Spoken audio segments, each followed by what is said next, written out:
Hola mi gente, ¿cómo están? Aquí me llamo Alba Mar, me pueden decir Alba, el canal se llama Seriel, estamos aquí para hablar de libros y algunos de ellos en español. Desde Puerto Rico, hi, my name is Alba Mar, you may call me Alba, the channel name is Seriela. We're here to talk about books. And I'm going to do a little bit of vlogging this morning, Wednesday, the 28th I think it is, because we're expecting a storm, Dorian. And I have enough water, I have my batteries, things are pretty good. I don't think I'm going to seal up my windows because the winds aren't going to be that bad. We expect a lot of rain, which is very much needed in the southern part of Puerto Rico at least. So yeah, I just want to check in because usually the electricity goes and I don't know when I'll be able to upload this again and work on it. So I want to let you know what I've been doing. Que han fallecido en menos de una semana fueron 5 y de cáncer. Y tenemos ahora mismo 7 personas padeciendo de cáncer. Y el juicio. Llevaron un caso legal. Ya escucharon, 10 personas fallecidas en Peñuela, todas de cáncer y 7 enfermas. Y en un caso legal.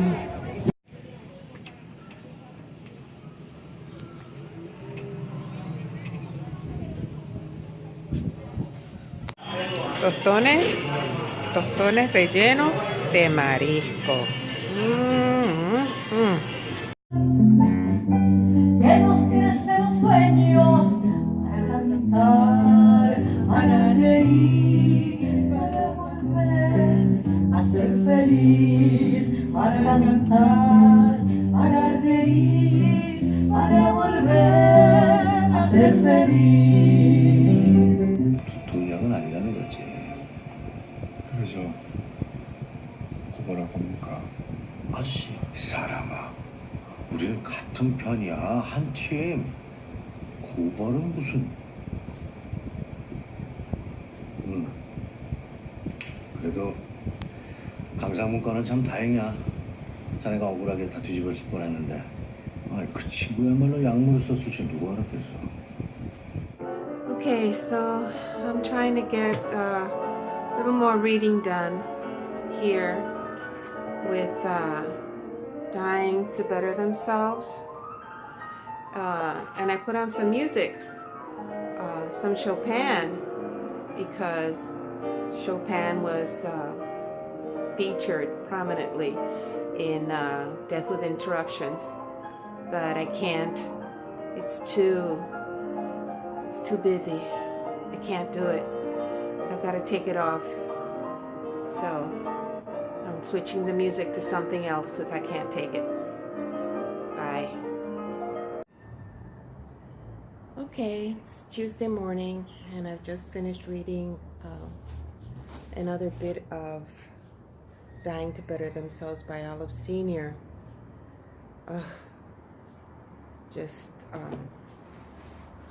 Yeah. It's I just finished reading about the strike of black laborers, mostly West Indians, in the Panama Zone in the 1920s. I think it was 1920. And reading about how that strike was organized. And I was struck by the similarities between labor situations in Puerto Rico at that same time, the 1920s. After the U.S. invasion, not only was the island of Puerto Rico invaded by military forces, but also by churches and by labor organizations from the United States, which in many cases conflicted with labor organizations that were already formed on the island of Puerto Rico. The same thing happened in the Panama Zone. The workers had organized under the Silver Employees Association. The Silver Employees Association, headed by a Canal Zone school teacher called William Stout. But what happened? In 1919, two white Americans representing American Federation of Labor union called the United Brotherhood of Maintenance of Way Employees and Railroad Shop Laborers, based in Detroit, Michigan, arrived in the Panama Zone to organize the silver workers. Silver workers were the black workers. Gold laborers, gold workers were white. Okay. So essentially, alleging that the original local union, headed by the school teacher, William Stout,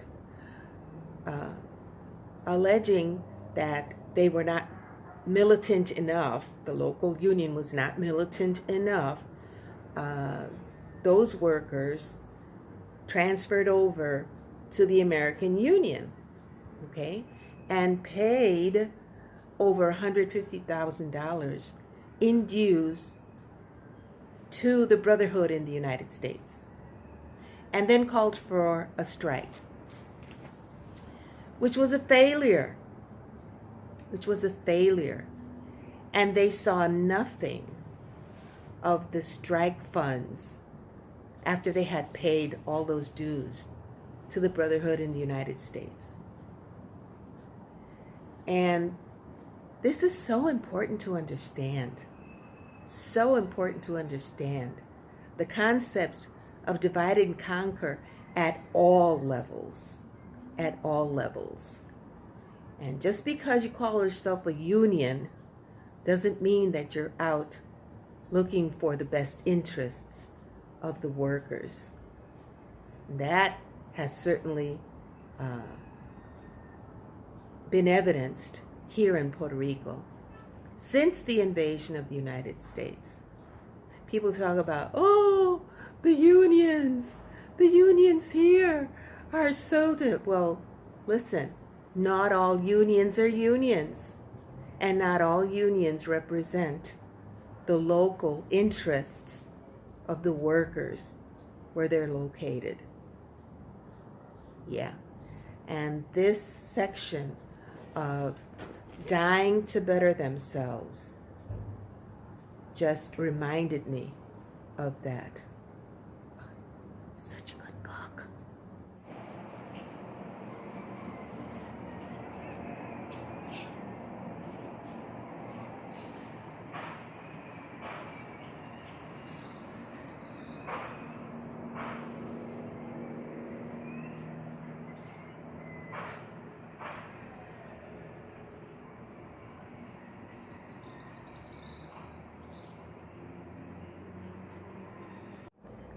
Got a nice surprise yesterday. Didn't show you. Got this book in. This is the Spanish version of a novel from an author from Catalunya, Barcelona. It's called Pictus by Albert Sanchez Piñol. My daughter and I apparently are going to be reading this together because our guest from the workshop in July, she's a young woman from Catalunya, and we were talking about our similarities. Yeah, Catalunya has its own language and a very, very strong independence movement. As a matter of fact, their government is in exile right now. Yeah, so actually, I thought it was going to be more contemporaneous, a more modern novel, but it's about a battle that takes place in 1714. So that goes into a lot of history. And according to the blurb, it had been so anticipated that even before it was launched, even before it hit the bookshelves, the rights had been already bought up to be translated to Russian, German, Dutch, and French. Yeah, I'm looking forward to reading this. This is the one in Spanish that we got for Janita, my daughter, and then I'm going to be reading the one in English that she got. And then on to the last chapter of Dying to Better Themselves, and it has been such an eye-opening experience. I've learned so much, but what this has led me to want to go down another rabbit hole, related, but another rabbit hole, and that is I want to read about the United Fruit Company, and the United Fruit Company in Central and Latin America. That's going to be a future project. Maybe not for now, maybe for later. This book has a lot of resources and a hefty bibliography. And I'm going to be jotting down a few titles for reference in the future reading. Then I made a bigger dent in Rayuela by Argentinian novelist Julio Cortázar. And it's a trip.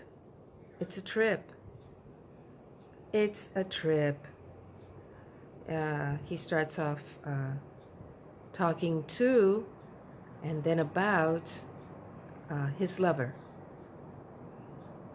and in France. And he makes some allusions to his being Argentinian and some of his Argentinian background as related to living in France with his lover. That's all I can say for now. I don't know if it's exactly my style, but it is an easy read for me, and it's like a little bit like what is that called? I forget. Anyway, whatever. I'll remember later on. Because what I had really wanted, what motivated me to talk about this before the storm hits and I might not be able to film again, the monthly wrap-up, is that we finally got to the Caribbean and Latin America during the Cold War. What happened after World War II, Truman, now we've gotten to Eisenhower's term in office, his administration, and the Dulles brothers. What the Dulles brothers were up to. Yeah. Talks about the good neighbor policy, which is actually how we can protect economic United States interests and the natural resources that the United States needs to further their economic interests and military interests in the hemisphere. Yeah, I just read about how the Dulles brothers were influential in the toppling of the Guatemalan government in 1954 and what their involvement and investment in United Fruit Company, how much that had to do with it, how they were involved with Nicaragua, with Cuba. I've just started the part about Mexico, where he mentions the author, Ángel Collado Schwartz mentions Mexico. And the thing is, Ángel Collado Schwartz is a man of means. Anybody who in Puerto Rico can maintain a program on the radio for years and years and years.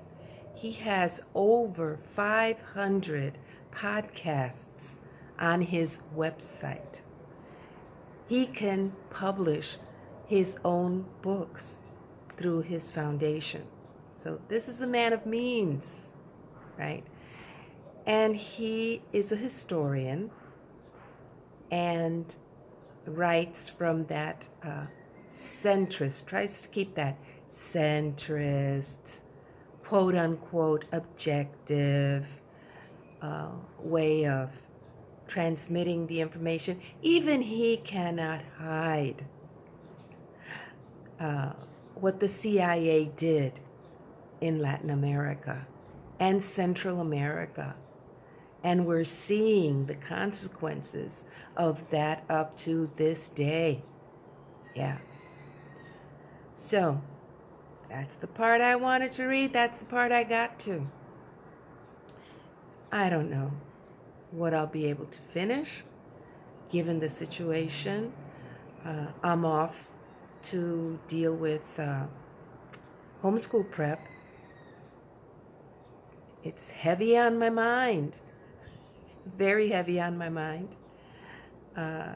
Because I remember a saying that I learned in the States when I was teaching. And I used to keep it in mind all the time. If you fail to plan, you plan to fail. And I've got a lot of planning to do for homeschool. So I'm off. Cuídense mucho, mi gente. I have my Shakes Tube schedule all planned out with those books that I do have. So I'm looking forward to Shake Tube in September and a few other things. Of course, my Puerto Rican calendar reads, which includes Grito de Lares and something for Don Pedro Albizu Campos' birthday, which is on September 12th. Probably be reading Pedro Aponte Vázquez, who is an expert historian on Don Pedro Albizu Campos. So I hope to see you soon after Dorian passes. So take care. Thank you for your time. I appreciate it. Y cuídense mucho, mi gente. Sigan leyendo. Adiós.